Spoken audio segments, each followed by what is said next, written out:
नमस्कार दोस्तों, मैं विवेक कुमार शर्मा स्वागत करता हूं आपका अपने YouTube चैनल रट्टा मार केमिस्ट्री में। और जी हाँ, यहाँ रट्टा नहीं मारना है। दोस्तों, बहुत ही खुशी हो रही है मुझे। आज मैं आपके सामने पहला एपिसोड लेके आया हूं मिलके फोड़ेंगे सीरीज का। और यहाँ पर हमारे साथ हैं आलोक कुमार, जो BTech third year IIT ISM Dhanbad के स्टूडेंट हैं, माइनिंग इंजीनियर हैं। दोस्तों दोस्तों ये इंटरव्यू थोड़ा लंबा है, भले ही आप इसको 2x स्पीड पर देखें, लेकिन देखिएगा जरूर। इसमें जो कहानी है, जो बातें हैं, उसको आप अपने साथ रिलेट कर पाएंगे और अपने साथ कनेक्ट कर पाएंगे। तो जो जो प्रॉब्लम्स आप लाइफ में फेस कर रहे हैं या फेस करने वाले हैं, वो आपको पता लगेगा, उनका हल दिया गया है। तो एक पेपर जरूर लेके बैठिएगा, ताकि अगर आपके सामने कोई सवाल आता है या आप किसी सवाल को, अपने मन में जो सवाल था उसका जवाब अगर आपको मिल रहा है, तो उसको जरूर लिख लें, क्योंकि पढ़ाई के साथ साथ स्ट्रेटेजी भी उतनी ही इंपॉर्टेंट है। तो चलिए शुरू करते हैं।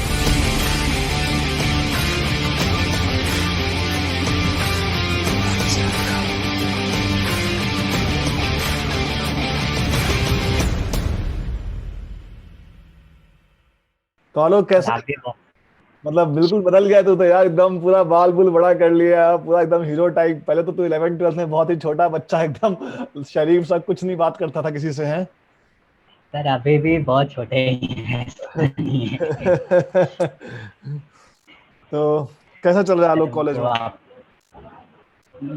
सर अभी तो सारी ऑनलाइन क्लासेस ही चल रही है। तो ऑनलाइन अभी classes online classes camera on रखना पड़ता है ऑनलाइन क्लास में, कि कैमरा ऑफ करके काम चल जाता है?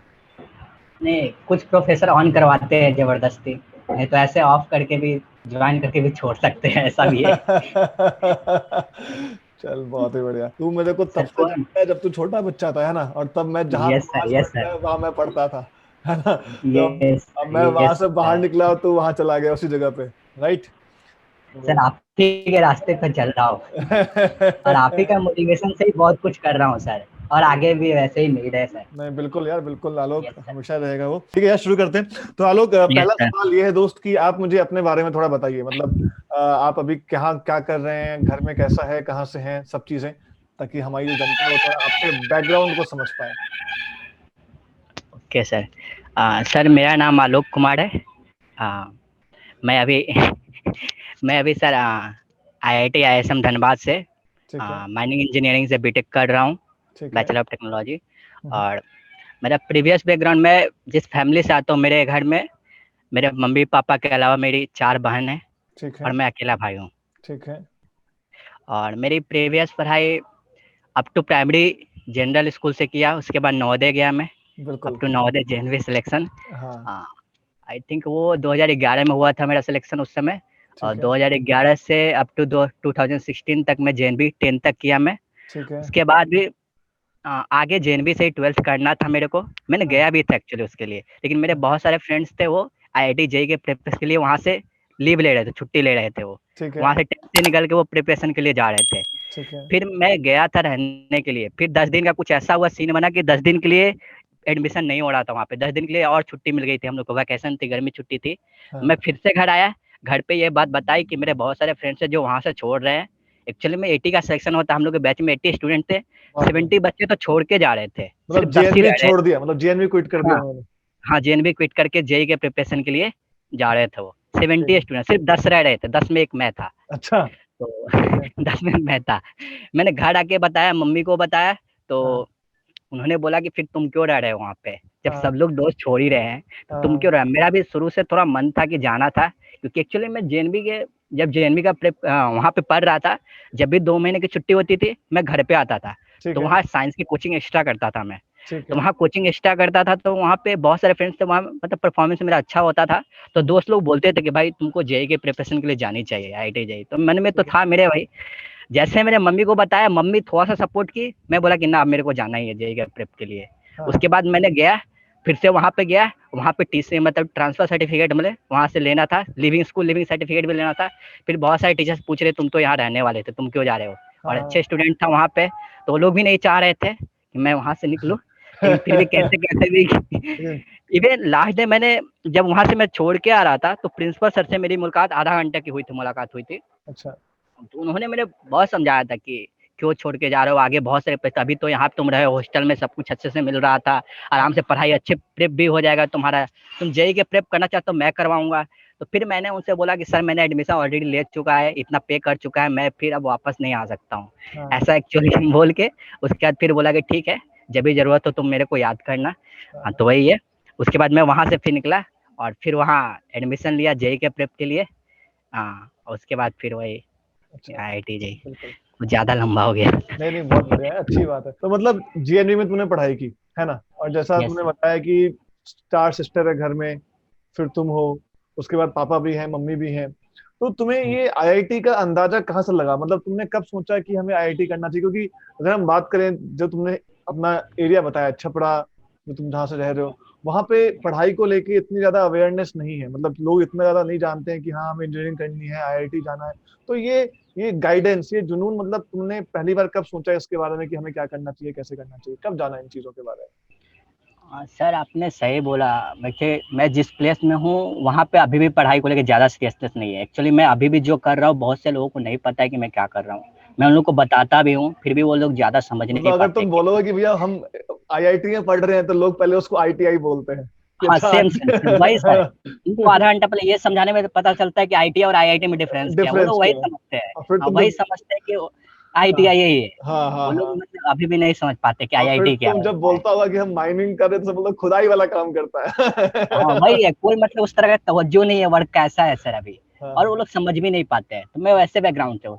लेकिन मैं शुरू से आ, मेरे घर पे मम्मी पापा मैंने कभी मतलब घर का काम मेरे को नहीं करने दिए। एक्चुअली मैं अकेला था। एक्चुअली में मेरी बहन लोग भी है, उन लोग को भी कोई काम नहीं करने दिया जाता है। हम्म, एक्चुअली मेरे गाँव में मतलब मैं ही एक ऐसा परिवार में हूँ जहाँ पे लोग इतना पढ़ाई को लेकर सीरियस है। मम्मी पापा शुरू से सीरियस है, खासकर मम्मी बहुत ज्यादा सीरियस थी।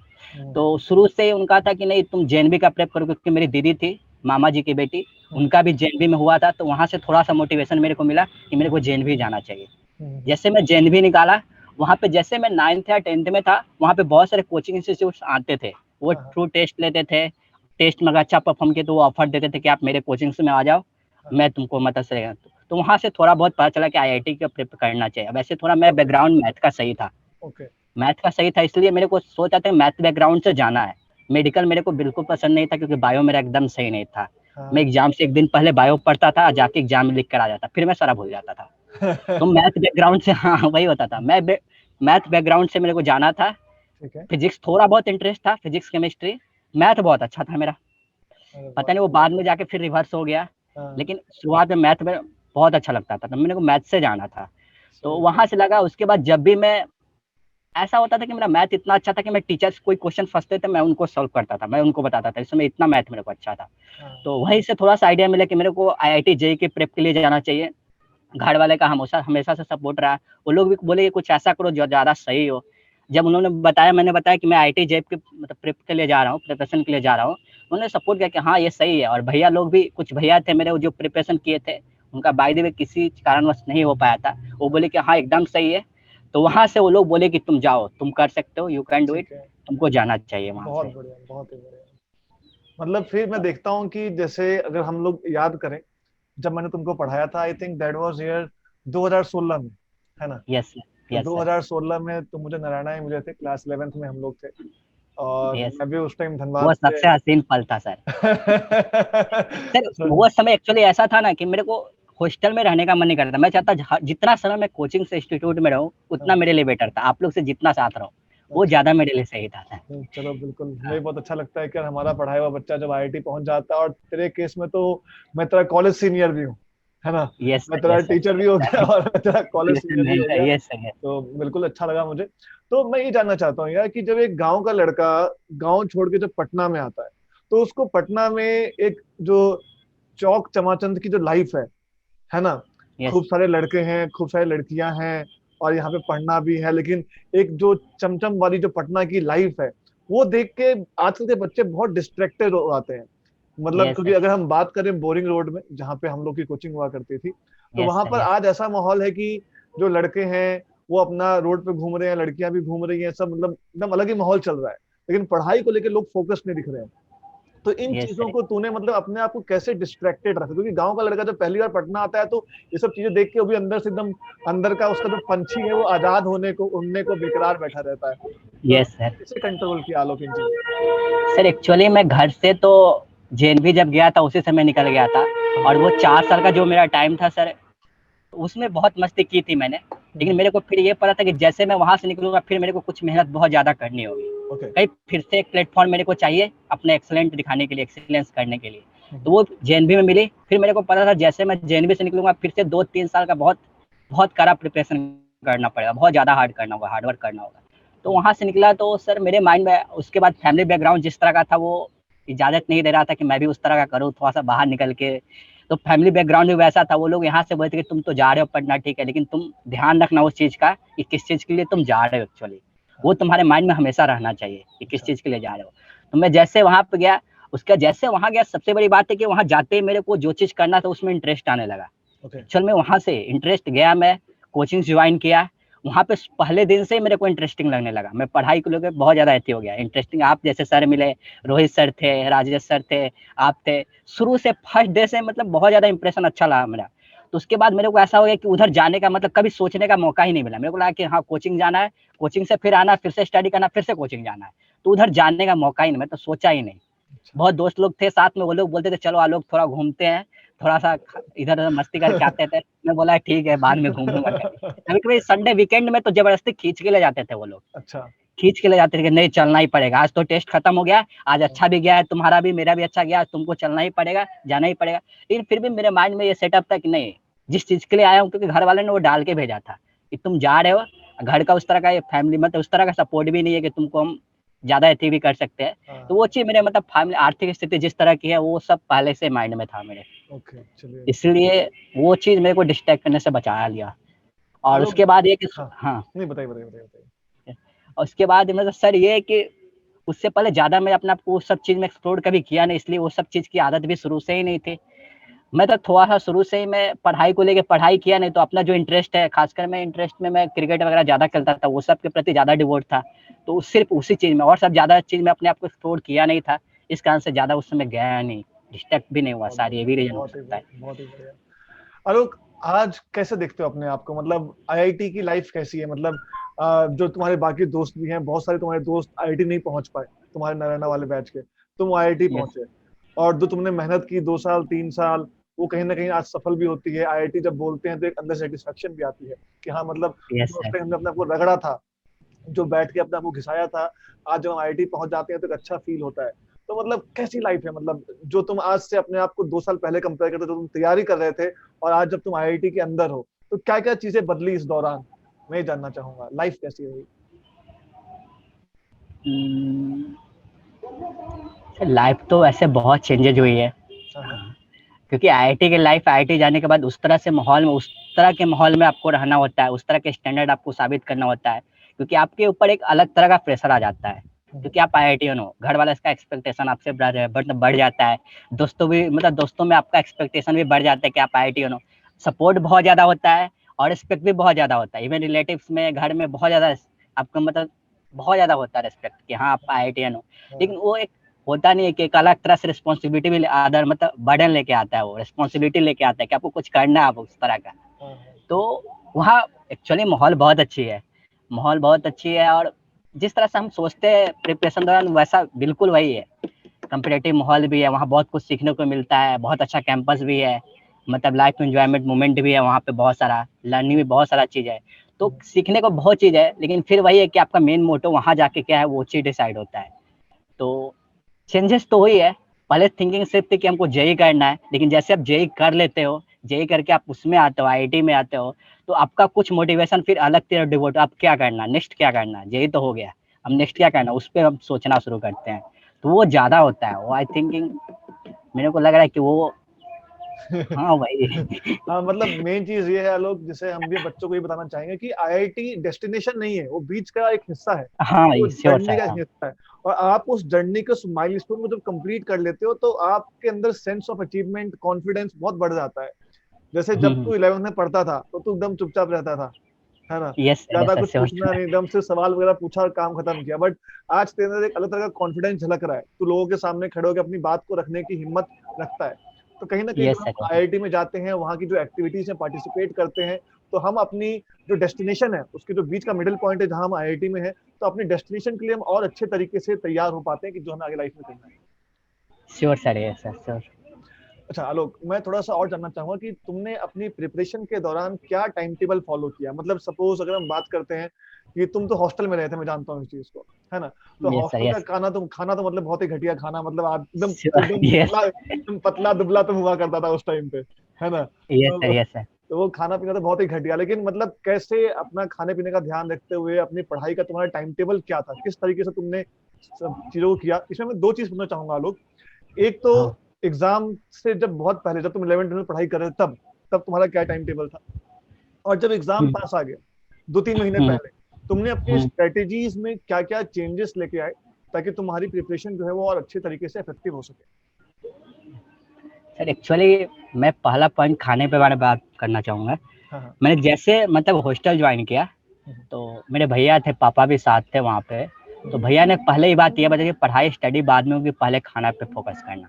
हाँ क्योंकि यहाँ का खाना उतना ज़्यादा सही नहीं होता। उनके साथ एक इंसिडेंट हुआ था कि वो भी जेईई का प्रेप कर रहे थे, हाँ हाँ। और हॉस्टल के खाना के कारण वो बहुत ज़्यादा बीमार हो गए। इस कारण से उनका पढ़ाई बहुत ज़्यादा इफेक्ट हुआ था। तो सबसे ओके। पहले मेरे को वही बताया था, सबसे पहले हेल्थ को ध्यान देना, उसके बाद फिर पढ़ाई होगी। तो ठीक ये है। चीज़ मेरे माइंड में भी था कि हाँ, हेल्थ को फोकस रखना है। तो खाना में जो भी था, खाना उतना सही नहीं होता हॉस्टल का खाना, सबको हाँ हाँ जानते हो हाँ हॉस्टल का। हाँ लेकिन फिर भी जो था, घर से भी बहुत सारा खाना जब भी अब मैं घर पे आता था, तो हाँ उस तरह का मम्मी उस तरह का दे देती थी कि जो ड्राई फ्रूट्स के बाद ड्राई फ्रूट्स वगैरह वो सब दे देती थी वहाँ पे। वो सब मेंटेन करते रहना, खाना को हमेशा फोकस करना। और एक्चुअली वो बोलते थे कि जाओ जो भी फ्रूट्स वगैरह मिले तो हाँ वो देना। और साथ में मेरे बगल में दीदी भी रहती थी, वो जब भी आती थी मेरे पास, वो हमेशा फ्रूट्स वगैरह लेके आती थी कि तुमको ये मेंटेन करते रहना है, खाते रहना। हाँ तो और स्टडी की बात है तो सर, जब मैंने ज्वाइन ही किया था तो सर, ज्वाइन करते ही सर आप लोग मिले, तो मेरे को वहीं से एक आइडिया मिल गया कि मेरे को जेई के लिए अच्छा। एक्चुअली मैं जब ज्वाइन किया तो जेई के बारे में बहुत कुछ पता भी नहीं था मेरे को। बस ये पता था कि मैं जेई का प्रेप करने आया था। एक्चुअली मेरे को ये भी नहीं पता था कि दो पेपर होते, जेई मेन और जेई एडवांस टाइप के कोई दो पेपर भी होते हैं। सही बोल रहा हूँ, मेरे हाँ को ये मतलब एकदम से पता नहीं थे कि दो पेपर होते हैं इसके। लेकिन जैसे मैंने ज्वाइन किया, धीरे धीरे पता चला कि नहीं, इसके दो पेपर होते हैं। पहले जेई मेन क्वालिफाई करना होता है, फिर जाके आप जेई एडवांस दे सकते हो, ये सब चीज़। तो फिर मैंने फोकस करना शुरू किया। तो आपने एक बात बताई थी मेरे को उस समय, मेरे को अभी भी याद है कि जब भी जो भी पढ़ाया जाता है उसका एक नोट्स तैयार करना, शॉर्ट नोट्स। वो मेरा शुरू से मेरा माइंड सेटअप था कि एक शॉर्ट नोट तैयार करना, 1 पेज नोट होगा वो। क्या बात है, उसमें बिल्कुल। वो वो क्रीम क्वालिटी डालना, क्योंकि वो आपने बताया था कि वो सारी थ्योरी जो होती है, वो सारी कहानियां होती है, वो मेरे को तो याद रहती है, लेकिन वो डेटा, वो फार्मूला, वो सारा कहीं ना कहीं हम फिर भूल जाते हैं। वो कहीं ना कहीं उसी चीज को डालना है जो आप 2 महीने बाद आप उसको याद नहीं रख पाओ। 2 महीने आप भी वो सारे कंसेप्ट, वो थ्योरी वगैरह याद रह जाते हैं, लेकिन वो डेटा सारा मिसिंग। वो डेटा हो गया, फार्मूला हो गया, वो सारा कंसेप्ट हो गया। वो सारे मेन मेन चीज को उस 1 पेज में डालना। एक पेज का सिर्फ 1 ही नोट होना चाहिए, ताकि जब एंड में जाओ तो बहुत सारे ऐसे नोटबुक्स वगैरह देखेंगे तो बहुत सारे नोटबुक्स हो जाते हैं, एंड में फिर पढ़ने का मन भी नहीं करता है। लेकिन वो नोट्स होते हैं ज़्यादा 100 पेजेज या 120 पेजेज होते हैं। अभी वो नोट्स मैंने दोस्त को दिए हैं सेम उसी प्रेप करने के लिए। अच्छा। लेकिन एक्चुअली वो, हाँ, लेकिन एक्चुअली वो हर बंदे का अपना होना चाहिए वो। क्या बात है, बिल्कुल। हर बंदे मतलब मैं अपने तरीके से वो नोट्स बनाया, कोई सर कोई अपने। तो वो शुरू से ही वो चीज़ फॉलो करनी चाहिए। मैंने ये चीज़ शुरू से फॉलो किया था। जब मैंने मोल कंसेप्ट शुरू हुआ, उसका एटॉमिक स्ट्रक्चर, उसी दिन से मैंने वो बनाना शुरू कर दिया था। वो पूरा चैप्टर पढ़ाई हो गया, उसके एंड पॉइंट में पूरे अच्छे से एक बार उसको देखा, पूरा प्रिपेयर किया उसको, और फिर उसको मैंने एक सारा जो इंपॉर्टेंट पॉइंट मेरे को लगा उस समय, सारे को उसमें डाला। फिर उसको रिवाइज करने से इतना आसान हुआ कि उसको मतलब 1 सप्ताह में एक बार उसको देख लेता था। पहली बार में थोड़ा ज़्यादा टाइम लगा। उसके बाद हुआ कि 1 महीना 2 महीना बाद तो बस पेपर में उठाता था, उसके रिगार्डिंग जो भी कंसेप्ट था मेरे माइंड में ऑटोमेटिक चलने लगता था कि हाँ, इसके ये पॉइंट है, इसके रिगार्डिंग उसके आसपास आगे पीछे का सारा कंसेप्ट मेरे को पता होने लगता था क्या बात कि इसके आगे पीछे का सारा कंसेप्ट क्या है। बस वो एक लाइन देखता था, उसके आगे पीछे का सारा कंसेप्ट पता होता था। तो वो एक चीज़ मैंने शुरू से फॉलो किया था। और शुरुआती में जो भी है मेरा, शुरू से ये रहा है कि मैंने कोई एक बुक पकड़ा, उसी पे स्टिक कर गया, उसी को पकड़ा। बहुत सारे मैंने देखा था, मेरे दोस्त लोग थे, वो लोग एक बुक खत्म किए, फिर दूसरा बनाना शुरू किए, फिर तीसरा बनाना शुरू किए। इससे मतलब ज़्यादा फायदा नहीं था, ज़्यादा फायदा, नुकसान ये था कि अभी सेकंड चैप्टर चल रहा है, सेकंड चैप्टर का बना रहे वो, मतलब एक बुक बना लिए, 2 बुक बना लिए, तीसरा बुक, इस तरह से वो तीसरा चौथा बुक बनाने से गए, इधर चौथा पांचवा चैप्टर भी निकल गया साथ में। हाँ अब पता चला वो बहुत पीछे कर गया, बहुत पीछे चलेगा वो। दूसरे सोचे कि बहुत ज्यादा हो सके वो चैप्टर उनको बहुत ज्यादा पसंद गया, बहुत अच्छा लग रहा है, वो 3-4 बुक लेके बना रहे हैं उसको। लेकिन इससे हुआ कि वो 3-4 चैप्टर मिस हो जाते हैं उनके। 3-4 चैप्टर मिस हो जाते थे, फिर उनको पकड़ना, वो या तो उनको छोड़ना पड़ जाता है, नहीं तो फिर तीसरा चैप्टर पकड़े, उससे धीरे धीरे वो पीछे छूटते छूटते उनके बर्डन हो जाता था। तो मैं ये चीज ध्यान में रखा कि मेरे को टीचर्स के साथ चलना चाहिए। जो भी टीचर्स है थोड़ा मैं एक ही बुक से करूंगा, लेकिन टीचर्स के साथ रहूंगा हमेशा। टीचर्स के साथ रहूंगा, जो बुक एक सेलेक्ट कर लिया कि ये बुक करना है मेरे को, इस चैप्टर के लिए यही बुक करूंगा, उस चैप्टर बस उस बुक को अच्छे से पूरा कंप्लीट कर लिया। उसके बाद कंप्लीट करते ही फिर अगले चैप्टर टीचर ने शुरू किया, मैंने भी साथ साथ शुरू कर दिया। तो ये चीज था। और तीसरी बात ये था कि रिवीजन मेरे लिए बहुत ज्यादा इंपॉर्टेंट था, क्योंकि जो टीचर ने बताया, क्योंकि मेरा मानना यह था कि टीचर ने जो भी नोट्स में करवाया, एक तो कंसेप्ट बताया, उसके रिगार्डिंग क्वेश्चन करवाया, वो क्वेश्चन कहीं ना कहीं कुछ लर्न कराता है, सिखाता है, हमें कुछ ना कुछ सिखाता है, क्योंकि उस कंसेप्ट को सिखाने की कोशिश कर रहा है। तो ये चीज था कि टीचर, उसके बाद ये भी था कि हम बहुत सारे बुक्स करेंगे तब कुछ अच्छे कलेक्शन मिलेंगे। टीचर्स के पास वो ऑलरेडी कलेक्शंस होते हैं, तो वो नोट्स के थ्रू मतलब स्टूडेंट को दे देते हैं हम, तो वो ज्यादा इंपॉर्टेंट होते हैं हम लोग के लिए। तो मैं नोट्स पे ज्यादा फोकस किया, मतलब डिपेंडिंग अपन बहुत सारा बुक्स बनाना, उससे अच्छा मैं नोट्स को बार बार रिवाइज करता था। नोट्स को बार बार रिवाइज करने से ये हुआ कि मेरा पहली बार नोट्स पढ़ा तो कुछ 40% 50% समझ में आई। सेकेंड बार उसी को रिवाइज किया तो उसी में कुछ और ज्यादा समझ में आता, डेप्थ में समझ में आएगा। उस समय हो सके 60% समझ में आई। तीसरा चौथा बार में तो बहुत अच्छे समझ में। उसके बाद मैंने ये होता था कि नोट्स का क्वेश्चन देखा, कॉपी को फोल्ड अप किया, बंद किया, उसके बाद मैं खुद से सॉल्व करना शुरू किया उसको। मैं कैसे सोच पाता हूँ उस पर मैं देखा कि मैं क्या अटेम्प्ट ले। हो सके इससे कभी कभी होता था कि टीचर ने कोई और तरीके बताया था, मैंने कुछ और अच्छे से सोच लिया उस पर, तो कुछ ऐसे आइडिया मिल जाते थे मेरे को। तो ये ऐसे मेरे रेगुलर 2 साल मतलब ऐसे ही किया मैंने। ठीक है। जब मैं एग्जाम नजदीक आया तो मैं क्या किया, जब 2 महीना थे, आई थिंक 2 महीना थे, तो मैंने एक चार्ट बनाया उससे पहले। मतलब चार्ट बनाया सिंपल सा, फिजिक्स केमिस्ट्री मैथ का तीनों का अलग अलग। उसमें ये जो वही चैप्टर लिखा जो मेरे को आता था। मतलब वैसा चैप्टर मैं नोटिस नहीं किया, जैसे मैथ्स मेरा बहुत थोड़ा वीक हुआ करता था उस समय। एक्चुअली में मैथ में मैं टारगेट में गया तो उस पर फोकस किया एक्चुअल में, उसमें भी बताऊंगा कैसे किया मैं। तो मैं एंड में गया तो मैं सबका एक बनाया। जैसे मेरे को इंटीग्रेशन एकदम नहीं आता था, क्योंकि मैं जब पढ़ाई हो रहा था उस समय भी अच्छा नहीं कर पाया था, तो उस चीज को मैं उसमें मतलब शामिल ही नहीं किया।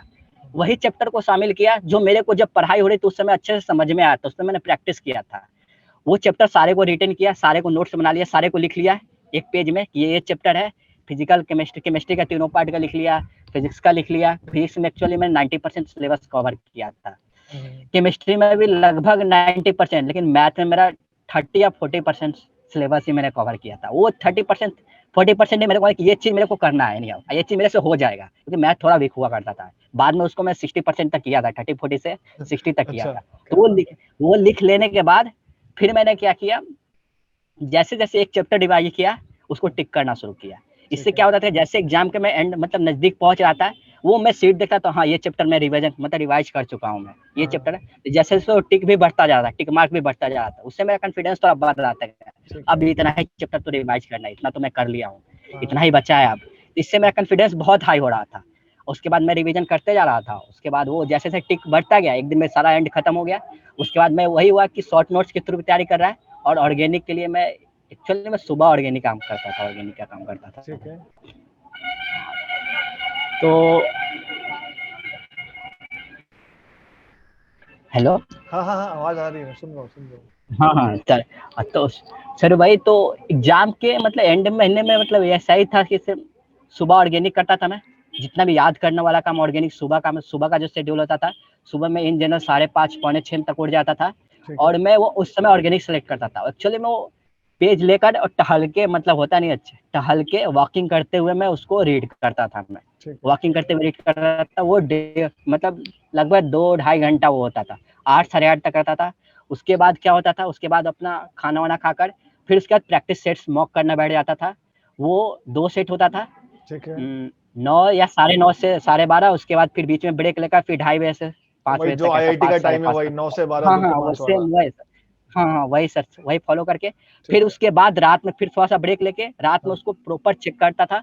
उसके बाद वो जो एनालिसिस करता था फिर सर, एनालिसिस करके कहाँ कहाँ प्रॉब्लम्स हो रही है, कहाँ पे मार्किंग की जरूरत है, वो सारा एनालाइज करके फिर उस पर काम करता था। रात में सारा वो काम करता था। तो और मैथ के लिए सर, मैथ के लिए ये था कि मेरे को मैथ ज़्यादा थोड़ा सा टफ लगता था। तो मैथ के लिए मैंने ये क्या किया था कि मैंने कुछ एक चैप्टर सेलेक्ट किया था जो मेरे को पता था। उसमें से मैं पार्टिकुलरली स्टैटिस्टिक्स था, प्रोबेबिलिटी था, कोऑर्डिनेट ज्योमेट्री था, कैलकुलस में कुछ एक चैप्टर को हिट किया था। इस तरह से कुछ एक चैप्टर को मैं पकड़ लिया था जो मेरे को पता था इस पे मैं मेहनत करूंगा तो क्वेश्चन आएगी तो मैं छोड़ूंगा नहीं, इस पे मैं बना के आऊंगा। तो वो सारे चैप्टर को मैं, और उस पे बहुत पहले, ऐसा नहीं कि 2 महीना ही, उससे पहले मतलब फर्स्ट जेईई मेंस खत्म हुआ, उसके बाद से उस पे फोकस करना शुरू कर दिया था, क्योंकि मैथ पे मेरे को बहुत ज़्यादा फोकस करे, क्योंकि एडवांस में कम से कम कट ऑफ पार करना था मेरे को, ऐसा कुछ ध्यान में था। क्योंकि वहाँ पे इसलिए मैंने उस सब सारी चीज़ पे फोकस करना शुरू किया था, और वो शुरू से ही था। मैंने जब बीएमसी ज्वाइन किया था, तो उस समय शुरू से ही मेरे माइंड में था कि मैथ पे इस बार फोकस करना है, क्योंकि मैथ बहुत गंदा जाने वाला अगर मैंने मेहनत 11 नहीं 12 किया। में मतलब तेरे को मैंने और रोहित सर ने फिजिक्स और केमिस्ट्री हो गया था तेरा, है ना? मेनली हाँ, जो 11-12 में सब maximum, yes sir, maximum part हो गया था।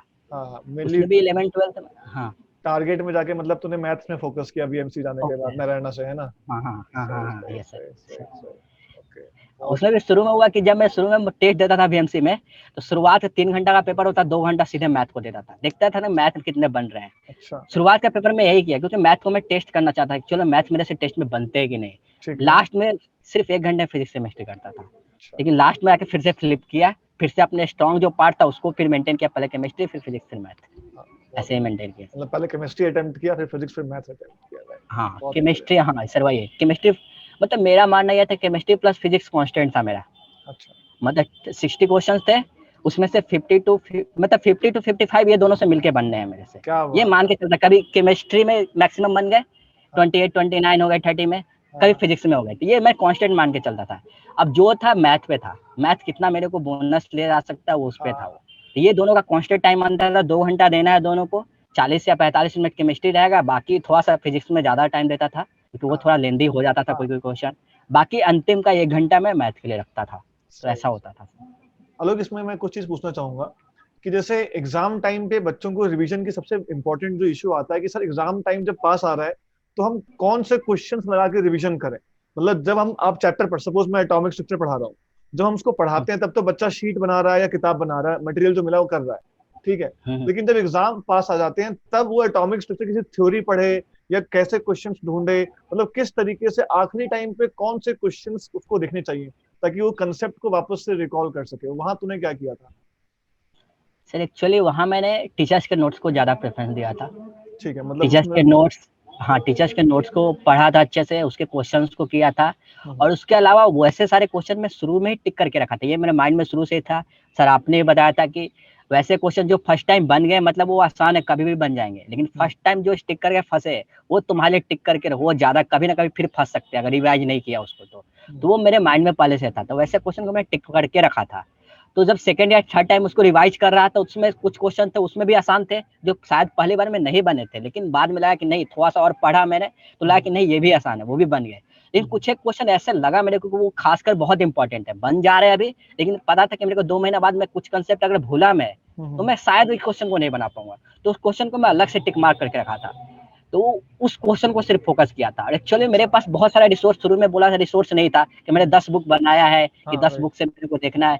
मैं प्रीवियस ईयर पे फोकस किया था, और अपना मॉड्यूल पे फोकस किया था, केमिस्ट्री के लिए कुछ एक पार्ट के लिए एनसीईआरटी को भी लिया था, लेकिन मेरे पास ज्यादा रिसोर्सेज नहीं थे, टीचर्स के नोट्स थे और प्रीवियस ईयर थे और कुछ मॉड्यूल थे, बस उसमें से मैं टिक करके रखा था, वही क्वेश्चन को सिर्फ फोकस कर, क्योंकि और भी बहुत सारे चैप्टर भी करने होते हैं, ऐसा नहीं कि सिर्फ एक चैप्टर है, उसके लिए बहुत सारे बुक्स है, मतलब जो है बहुत सारे क्वेश्चन उसको करते हैं, तो लास्ट समय में सारे चैप्टर को लेके चलना होता है, तो सारे चैप्टर पे उतना ही इक्वली फोकस करना होता है, तो वो मेरे ध्यान में था शुरू से ही, क्योंकि एक चैप्टर पे ज्यादा टाइम दे दिया तो फिर अगले चैप्टर पे ऐसा नहीं कि फिर उसको मतलब नजरअंदाज कर सकते हैं, फिर आगे निकल जाएंगे, तो वो चीज था। तो इसलिए जो मेन इंपॉर्टेंट क्वेश्चन जो मैं शुरू से ही टिक करके रखा था उसको बस देखता था, और टीचर्स के नोट्स को मैं खासकर बहुत ज्यादा देखता था, वो मेरे लिए बहुत ज्यादा रहती था।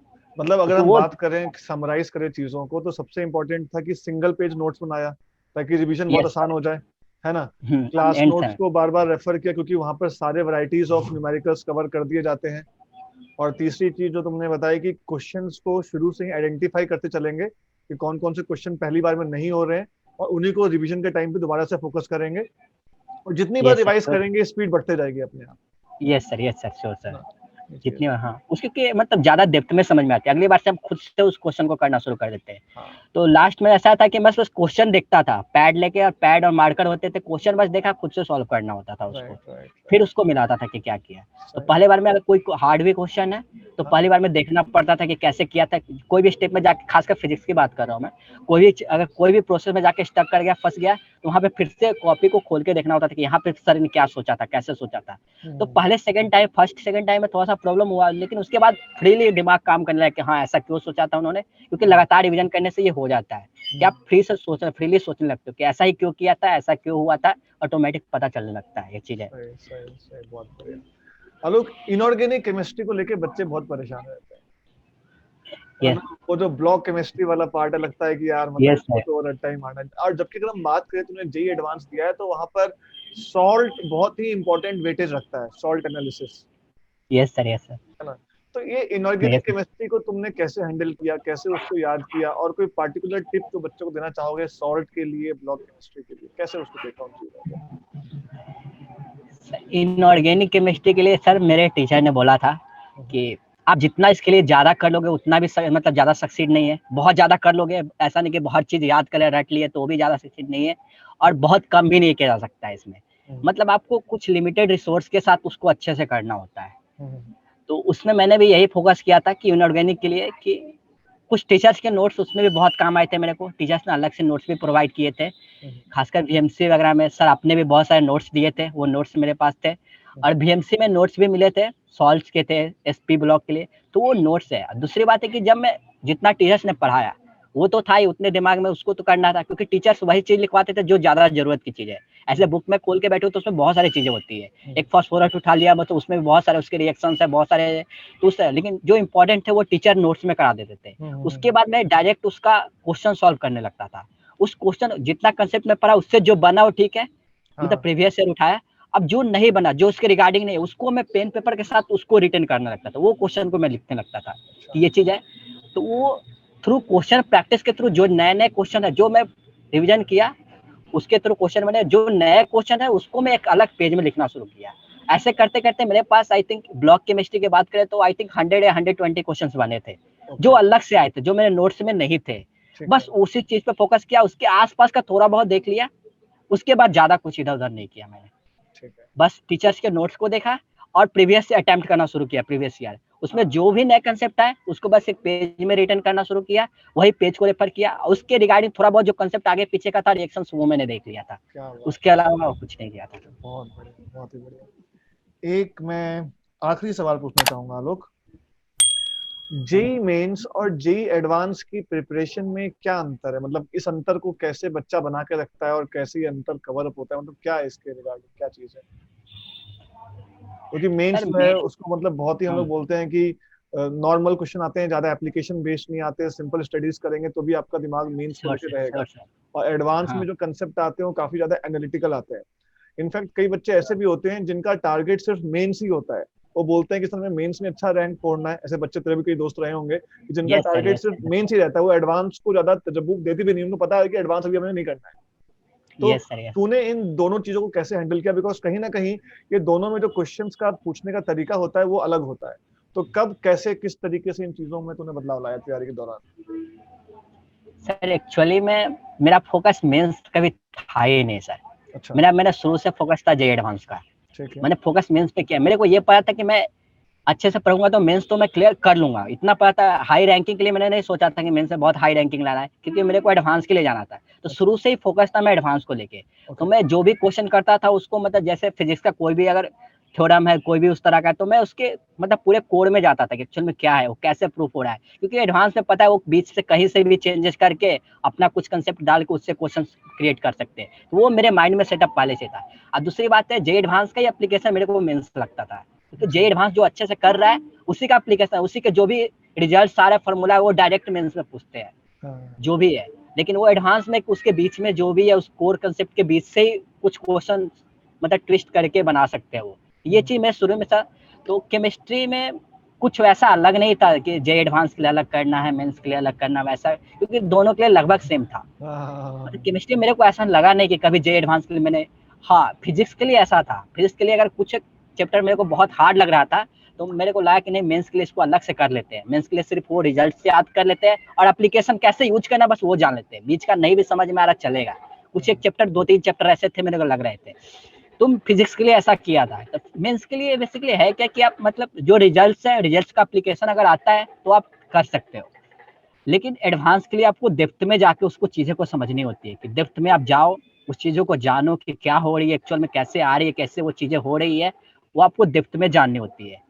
तो जो एडवांस के लिए जाना चाहते हैं उनको डेप्थ में चीजें जाननी होती है, लेकिन मेंस के लिए आप रिजल्ट पे ही काम चला सकते हो। रिजल्ट से जो भी आ रहे हैं उसका एप्लीकेशन आप जान रहे हो, कैसे यूज करना, कैसे उसको न्यूमेरिकल्स में डालना, उस फॉर्मूले को अगर वो आता है तो इट्स सफिशिएंट है, काफी है वो उतना मेंस के लिए। तो मैंने कभी अलग डिफरेंशिएट करके नहीं पढ़ा कि मैं मेंस के लिए पढ़ रहा हूँ, अभी मैं एडवांस के लिए पढ़ रहा हूँ। मेरा शुरू से ही फोकस था कि मैं एडवांस के लिए जा रहा हूँ, उसी के लिए मैंने स्टडी की। बस ये पता था कि हम मेंस क्लियर करना है, लेकिन इतना पता था कि हम मेंस क्लियर हो ही जाएगा, ऐसा नहीं है कि मेंस क्लियर नहीं होगा मेरे से, क्योंकि एडवांस के लिए मैं फोकस था पूरा। एडवांस मेरे को शुरू से ही था। मेंस अगर अच्छे रैंक से शुरू बाद में क्लियर भी हो गया, लेकिन फिर भी मेरा मन था कि नहीं एडवांस में अच्छा करना है, कुछ करना है। तो वो शुरू से ही मेरा एडवांस को था, मतलब डिफरेंशिएट था ही नहीं कि मेंस के लिए कुछ अलग तैयारी करना है और इसके लिए कुछ अलग तैयारी करना है। लेकिन हाँ, कुछ एक स्टूडेंट मैंने देखा था, मेरे दोस्त लोग भी थे, वो शुरू से ही मेंस को लेकर डिवोट थे कि नहीं मेरे को मेंस ही करना है, क्योंकि मेरे को एडवांस के लिए जाना ही नहीं है। तो मेंस को ले तो वो उस तरह के जो बल्कि चैप्टर से लाइक इंटीग्रेशन हो गया, फिजिक्स में रोटेशन हो गया, वो लोग को स्किप करते थे, क्योंकि वो जानते थे कि मेंस में बस अगर आने भी रोटेशन से मोमेंट ऑफ इनर्शिया, इससे आगे नहीं बढ़ेंगे, मतलब जो भी है उसका एप्लीकेशन ही है, वो डेप्थ में जाके नहीं जाएंगे। तो उतना बस पढ़ लेते थे, बाकी उस पार्ट को जो एडवांस वाला पार्ट है उसको स्किप करके निकल जाते थे, क्योंकि उतना ही बार पढ़ते थे जो मेंस के लिए काम में। लेकिन मैं चूंकि एडवांस के लिए था, मैं सारे पार्ट्स को कवर करके चल रहा था, इसलिए मैंने डिफरेंशिएट कभी नहीं किया। बहुत ही बढ़िया, बहुत ही बढ़िया, बहुत ही बढ़िया लगा यार। और मतलब जो आजकल के बच्चे हैं उनको तुम क्या मैसेज देना चाहोगे लोग? क्योंकि देखो, मैं जिन बच्चों को पढ़ाता हूँ बहुत सारे बच्चे हमारे बिहार से, ठीक है, और जिस तरीके से तुम चैलेंजेस फेस कर चुके हो वैसे वो लोग भी चैलेंजेस फेस कर चुके हैं, है ना। और अब तो सबसे बड़ी समस्या आ गई है कि उनको सारी तैयारी ऑनलाइन करनी पड़ती है। तुम तो कम से कम ऑफलाइन में थे, पटना थे, अपने टीचर के साथ कांटेक्ट में थे, हंसी मजाक, हमारा रोना, हम मतलब हम प्रेजेंट थे कि हाँ भाई कुछ हुआ है, फैमिली की तरह हम लोग रहते थे। लेकिन आजकल के जो बच्चे हैं उनके लिए चीजें काफी चैलेंजिंग हो गई है, क्योंकि उनको घर में बैठ के पढ़ना है, ऑनलाइन पढ़ना है, वो अपने टीचर से इंटरेक्ट भी नहीं कर सकते हैं। ये सबसे बड़ी समस्या है उनके लिए। साथ ही साथ क्योंकि जब तुम पटना में साथ में बैठ के पढ़ते हो तो तुम्हें हर तरफ कंपटीशन दिखता है। तुमने भी ये बात बोली कि जब तुम पटना आए, तुम्हारा वहां पे रहा कि चलो आसपास हर बच्चे तैयारी कर रहे हैं, लोग कंपटीशन में लगे हुए हैं, तो अंदर से एक मोटिवेशन भी मिलता है कि अपने आसपास सब लोग पढ़ रहे हैं तो अपने को भी करना है ना। तो जो आजकल के बच्चे हैं उनके लिए तुम्हारा क्या मैसेज रहेगा? लोग किस तरीके से उनको अपनी स्टडीज को ओरिएंट करना चाहिए ताकि वो ज्यादा से ज्यादा अच्छा रिजल्ट हमें दे सके? सर एक्चुअली मैं ये पहले बताना चाहता हूँ कि मैंने जो देखा है, बहुत सारे स्टूडेंट शुरू में जाते हैं बहुत ज़्यादा मतलब डिवोटेड होते हैं कि मेरे को जेई करने आया हूँ, मैं करूँगा, बहुत ज़्यादा इंटरेस्टेड रहते हैं। लेकिन जैसे वो मिड में जाते हैं वो गिव अप करना शुरू कर देते हैं। पता नहीं शायद क्यों गिव अप करना चाहते हैं, पता नहीं, शायद बाद में कुछ एक चैप्टर बहुत ज़्यादा टफ लगने लगते हो या कुछ वैसा हो, या पेस बहुत ज़्यादा हो जाता है टीचर्स का लास्ट, क्योंकि उनको बहुत सारे सिलेबस कवर अप करने होते हैं। शुरुआत में थोड़ा आसान है, आराम से पढ़ा रहे होते हैं, बहुत आसान चैप्टर भी होते हैं, उन लोगों को भी मजा आ रहे होते हैं, तो अच्छे से पढ़ते हैं, बहुत ज्यादा मोटिवेटेड भी लगते हैं, ऐसा लगता है कि बहुत अच्छा ही जा रहे हैं।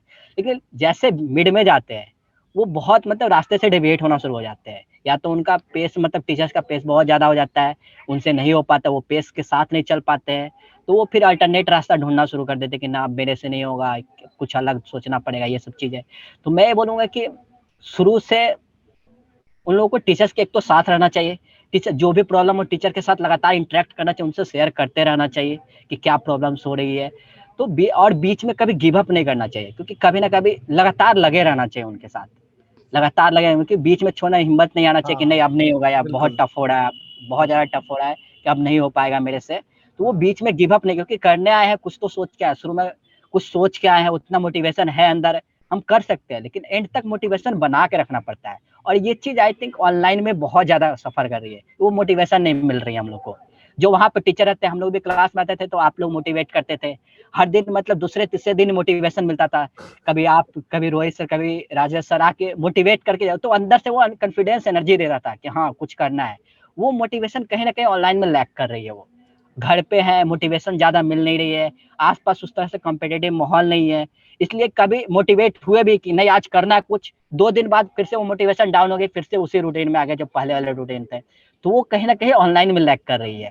और उसके बाद दूसरी बात है कि जो रिकॉर्डेड हो गई है कि आप मतलब वीडियो रिकॉर्डेड है, आप कभी भी बाद में भी दे सकते हैं, एक्चुअली वो बात कभी आता ही नहीं है। आप रिकॉर्डेड आप सोचते हैं हम देख लेंगे, तो ऐसे में टाइम निकलते चला जाता है, फिर देखने लास्ट में बहुत ज्यादा बर्डन आ जाता है हमारे अंदर। लेकिन वही चीज जब क्लास में होती है तो ऑटोमेटिक स्मूथली चलते रहती है वो, हाँ। स्मूथली जब आप क्लास जाते हैं वहाँ पे जो चल रही है ऑटोमेटिक वहाँ कुछ ना कुछ आप नोटिस कर रहे हैं, तो ऑटोमेटिक उसी पेस के साथ ऑटोमेटिक आप जा रहे हैं।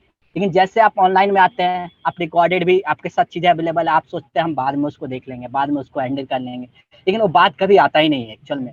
वो जैसे समय निकलता चलता है, हम एग्जाम आ जाता है एंड में, फिर सोचते हैं कि अब रिकॉर्डिंग देखिए कि अब क्या करें। रिकॉर्डिंग भी बहुत लंबा लंबा हो जाता है, एक मतलब 1 घंटा 1.5 घंटा का, ऐसे बहुत सारे वीडियोज हमारे पास होते हैं, तो वो देखना फिर मुश्किल हो जाता है उस समय। फिर सोचते हैं कि अब क्या किया जाए, तो शॉर्ट नोट्स ढूंढते हैं, किसी का नोट से मिल जाए या तो वो ज्यादा, उससे होता है कि कंसेप्ट ज्यादा क्लियर होती नहीं, क्योंकि टीचर्स के नोट्स है, टीचर्स पढ़ाएंगे नहीं, वो चीज अच्छे से समझेंगे नहीं, तो नोट्स से सही से क्लियर से समझ में नहीं आती है वो चीजें। हाँ हाँ तो हाँ ये चीज ऑनलाइन में लैग कर रही है, जो ऑफलाइन में बहुत अच्छी थी। टीचर से इंटरेक्शन लगातार हो जाती थी, स्मूथली हम क्लास के साथ चलते थे, क्लास रोज होमवर्क मिला, जो भी करना था वो टीचर से, मतलब जो भी चैप्टर चल रही है क्लास के साथ हम चल लेते थे। लेकिन ऐसा हो कि यहाँ रिकॉर्डेड है, हम सोचते हैं कि बाद में कर लेते हैं, अभी मन नहीं कर रहा है, थोड़ा सा इग्नोर कर जाते हैं उस चीज को। तो वो चीज अभी कमी है, मतलब ऑनलाइन में ये चीज लैग कर रही है, वो साथ नहीं हो रही है। और ऑनलाइन में एक तो है कि घर पे मैं भी रह रहा हूँ, तो थोड़ा सा मेरे को भी सफर करना पड़ रहा है कि आसपास का माहौल भी बहुत ज्यादा डिफरेंट है। मतलब हाँ आप चाहते कि कभी पढ़ना, लेकिन आसपास कभी वैसा हो गया माहौल कि आप को लगेगा, कभी बहुत ज्यादा साउंड हो गया, कभी कोई फंक्शन हो गया, तो उस तरह से माहौल आपका फिर बन नहीं पाता, आप भी फिर छोड़ देते हो कि नहीं क्या ही अब छोड़ते हैं, कभी और पढ़ लेंगे। तो ये ज्यादा है। वही आप घर से जब बाहर रहते हो तो वहाँ उसी तरह का माहौल होता है, तो आप कभी कभी ना चाहते हुए भी बैठ जाते हो पढ़ने के लिए, आप कुछ पढ़ लेते हैं। लेकिन घर पे कभी आप पढ़ना भी चाहो फिर भी नहीं पढ़ पाते हो, क्योंकि बाहर का माहौल आपको अलाउ नहीं कर रहा वो चीज करने के लिए। सही बात कभी साउंड ज्यादा है, कभी कुछ और हो रही है, तो ये चीज है ऑनलाइन में एक है। तो यही सारी चीजें हैं, प्रॉब्लम्स है अभी ऑनलाइन की। बिल्कुल आलोक सही लेकिन बात जो बोल रहे हैं। स्टूडेंट, हाँ यस सर।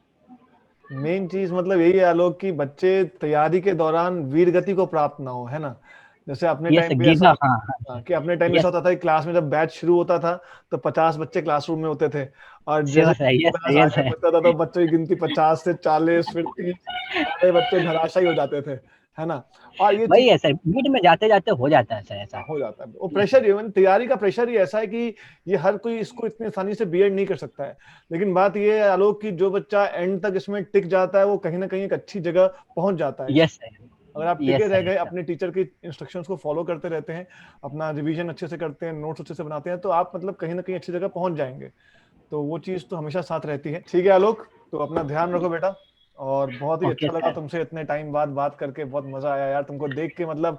और कभी पटना आओ तो कभी मिलना भाई, गंगा दामोदर पटना ही उतरता है तू, है ना। ये यस सर, एक्चुअल में इस बार जाने से पहले सोचा हूँ जरूर मिलूंगा सर। हाँ असल में बिल्कुल। मैं इधर इधर मतलब आई थिंक 1 महीना बाद में निकलने वाला है पटना, ही कोई काम है, अच्छा। तो सोच रहा हूँ उसी नहीं दौरान आओ आओ आओ आपसे पक्का, मुलाकात हो जाएगी बिल्कुल पक्का मिलो। और अपना सर। ख्याल भाई रखो आलोक। ठीक है, चलो हमेशा बढ़िया रहो, स्वस्थ श्योर रहो। सर आप। चलो ठीक है आलोक, बाय। ठीक है sir, thank you sir, thank you sir. Thank you बेटा।